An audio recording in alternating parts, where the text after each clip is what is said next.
so I'm fast. We had technical difficulties last night. I am speed. You are speed. So we had technical difficulties last night, so we're going to finish the chapter. Rocky and Diver were reassured by tidbits of meat, but Beauty refused to unwrap her tail from Manoli's neck. She chattered angrily at Tegelen when he half-carried Manoli to Monarth, waiting patiently just outside the kitchen cavern. Tegelen threw Manoli up the dragon's shoulder. She hauled herself up to his neck ridges by the fighting straps, giving her feet one or two painful knocks. Tegelen started to settle himself in front of Manoli, but Beauty came alive, hissing menacingly and lashing out at the dragon rider with one foreleg, talons unsheathed. She's never been so bad-mannered, Manoli said apologetically. Monarth, will you speak to her? Asked Tegelen good-naturedly. The next instant, Beauty stopped mid-hiss, chirped experimentally, her eyes whirling less frantically, and her tail relaxed from its chokehold on Manoli's throat. That's a sight better. She does have a baleful stare. Oh, dear. I'm teasing you, Manoli. Now look, I shall have Monarth tell your fair fire lizards exactly what we're going to do so they won't go mad when we take off. Oh, would you? I would, and, Tegelen paused, I have. We're away.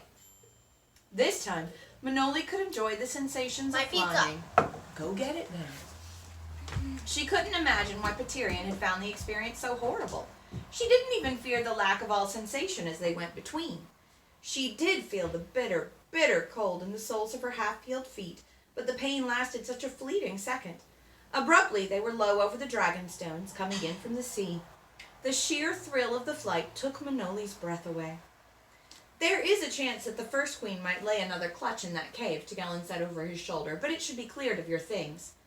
So they landed on the beach with Monarth, peering rather disapprovingly at the little cove, while the water lapped gently on his feet.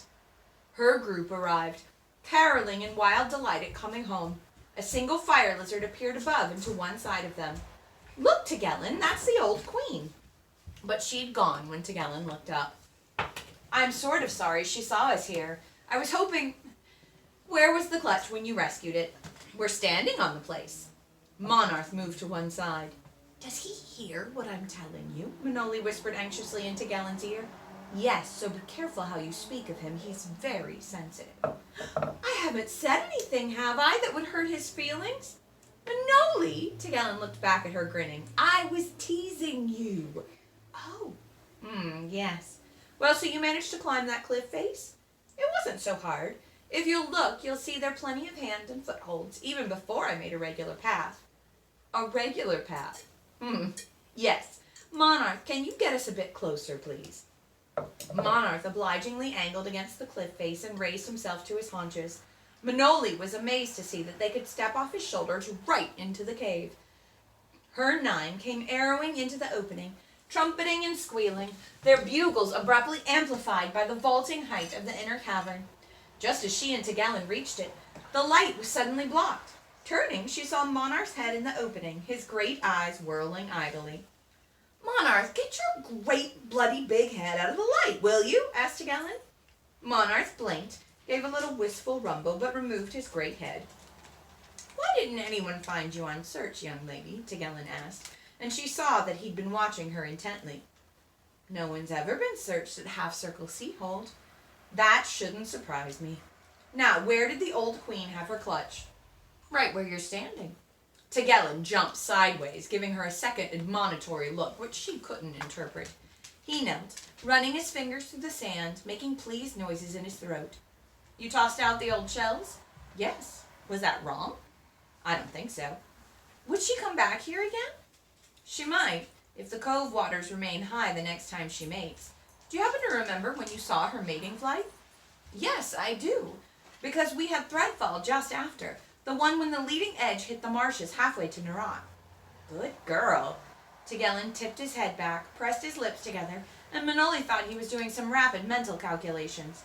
Alemi had a similar habit when he was charting a course. Yes. And when did these hatch?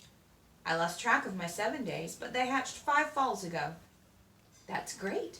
She may mate before high summer if fire lizards follow the same sort of cycle the dragons do during a pass. He glanced around him at the bits and pieces with which she had made the cave livable. Do you want any of these things? Not many, Manoli said, and dove for her sleeping rug. Her pipes were still there, so he hadn't seen them in his first visit to the cave. She bundled the rug round the pipes again. "My oil," she said, grabbing up the pot. "I'll need that." "Not really," said Tagellin with a grin, "but bring it along. Minora's always interested in such things." She took her dried herbs, too, and made a neat package which she could tie on her back. Ruthlessly, then, she began to chuck her homemade crockery out of the cave entrance. "Oh!" Aghast, she rushed to the mouth, looking around for Monarth. "You missed him. He's got more sense than to stay around when there's a cleaning." With that, Tagellin launched her boiling pot into the air. "That's everything, I think," she said. "Let's go." At the entrance, Manoli turned for one last look at the cave and smiled to herself. She'd never thought to leave it, certainly not to step to the shoulders of a dragon. But then, she'd never thought she'd live in a cave like this at all, much less ride a dragon.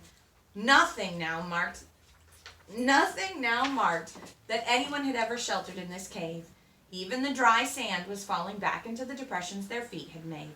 Tagellin held out his hand to help her back to Monarth's back, and then they were away to find the fire lizard's clutch.